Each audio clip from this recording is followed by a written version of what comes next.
Hello everyone, and welcome back to the channel, your number one source for fearless, in-depth political analysis. If you're new here, hit that like button, subscribe, and turn on the notification bell so you never miss a video. Today, we are digging into a political firestorm that refuses to die down, Jacob Zuma's explosive claim that the Umkhonto we Sizwe, MK, party was robbed of votes in the 2024 national elections. Nearly a year has passed since South Africans went to the polls, and yet the former president continues to allege electoral fraud, insisting that the MK party was cheated out of millions of votes. Speaking at a recent MK party gathering in KwaZulu-Natal, Zuma told supporters that the people had overwhelmingly voted for the MK party, but those votes were manipulated. His words were direct: the people voted for the MK party in their millions, but their voices were silenced through manipulation.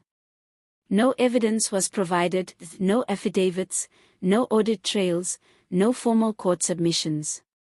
But make no mistake, this isn't just political noise.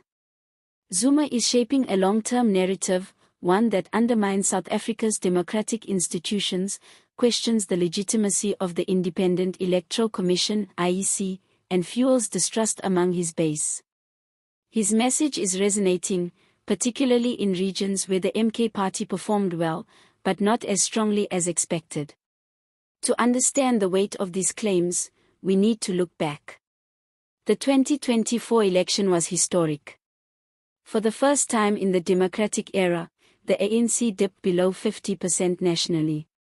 New parties emerged, coalitions were formed, and the political landscape shifted dramatically. The MK party, making its debut under Zuma's leadership, was among the biggest wildcards. Many expected it to disrupt the balance of power, especially in KZN. And while it secured several parliamentary seats, it fell short of the dramatic breakthrough some had anticipated. That's where the vote-rigging allegations come in. Zuma claims that millions voted for the MK party, but their support was deliberately erased.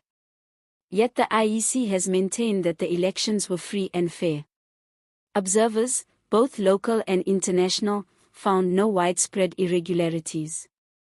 Even MK party representatives signed off on results across voting stations. So where's the evidence? So far, none has been made public. Instead, what we're seeing is a political strategy. Zuma is not just crying foul, he's actively casting doubt on the system. He's aligning the MK party with global populist movements that claim victimhood when the numbers don't add up in their favor. Think Donald Trump in 2020. Think Bolsonaro in Brazil. Now think Zuma in South Africa, 2024. This approach might energize his base, but it's incredibly risky for the country.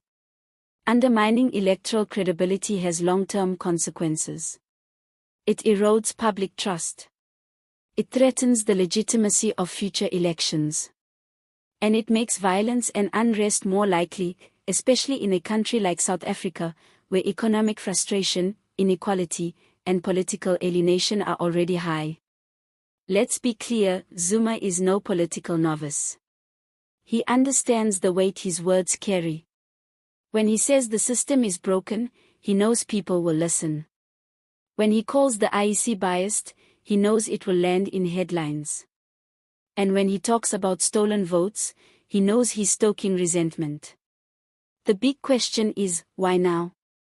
With the 2026 local government elections on the horizon, Zuma could be setting the stage for a comeback. By questioning the 2024 results, the MK party positions itself as the victim of a broken system, and that narrative becomes a rallying cry for more support in future contests. But this strategy also has risks. Many South Africans are tired of political drama. They want accountability, not conspiracies. They want leadership, not endless allegations. If the MK party continues down this path without offering proof, it could start to lose credibility, especially outside its core support base. Meanwhile, the IEC has remained firm. It's called on any party with evidence of irregularities to follow due process.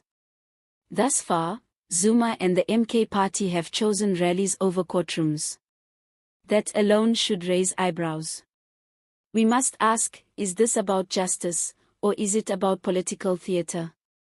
More importantly, what happens to our democracy when major players choose not to engage with its institutions? What does it mean for voters when leaders suggest the ballot box can't be trusted? These are questions we need to be asking now, before they become crises later. So, what's next? For Zuma and the MK party, the challenge is clear. If they have evidence, present it. If they believe the IEC is compromised, take the matter to court. But if this is just about building a political narrative, then South Africans deserve to see it for what it is, a strategic move designed to fuel anger, deepen division, and shift blame for underperformance. And for the rest of us, the voters, the citizens, the observers, it's time to demand better. We need leaders who protect democracy, not undermine it. Who tell the truth, not just what suits their strategy. Who lose with dignity, and fight for change within the system, not by burning it down. Let us know your thoughts in the comments below. Do you believe Zuma's claims about the 2024 elections? Do you still trust the IEC? What kind of leadership do we need going into 2026 and beyond? Don't forget to like, subscribe, and hit that bell icon for more fearless, independent political commentary. We bring you the truth, unfiltered and unafraid. Thanks for watching, and as always, see you next time.